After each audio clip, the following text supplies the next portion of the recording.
Good afternoon everyone.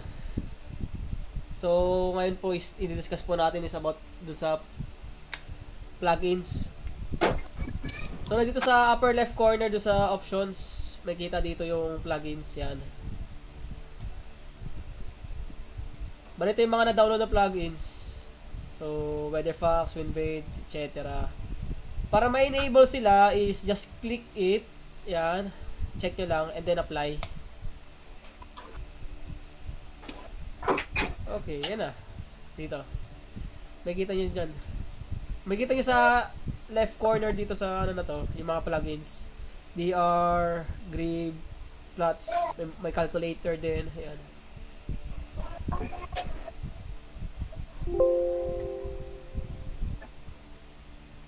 So, itatakal muna natin is yung main focus natin na plugins is yung Ship Driver. Ito. First is gawa muna tayo ng waypoints. Ito, yan.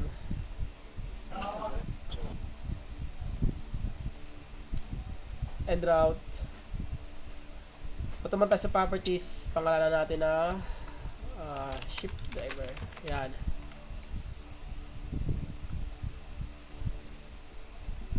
Move natin both dito. Click natin yung Ship Driver, which is ito. Yan. Bali ito yung Ship Driver, makikita nyo yung start, stop, heading, speed, 0 knots. Yan. Click mo yung follow route. Uy, wait lang. X ko lang ulit kasi hindi ko alam kung paano ulit eh. X ko lang, wait lang. Yan.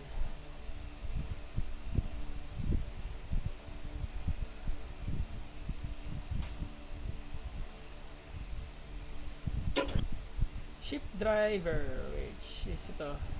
Follow. Ito. Yung pangalan kasi ng natin ng route is Ship Driver. Click yung follow. Click yung name ng Ship Driver and then okay. Ayan.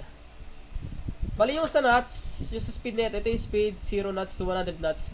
Bali bawal siya i-adjust by typing. Kailangan nyo talaga i-hold yung speed control. Ayan.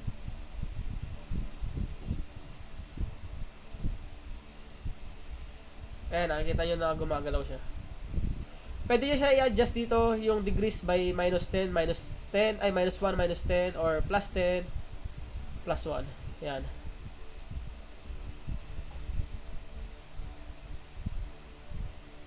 Kita nyo naman.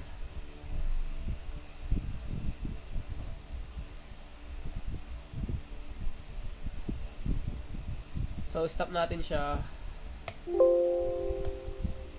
Yan. Bali, pwede nyo din kayo bahala kahit wag i-follow. Yan. Start. Ito, for example, natin ng 10 degrees. Mag-iiba siya. Yan. Kita nyo. Minus, yan. Adjust nyo na lang siya.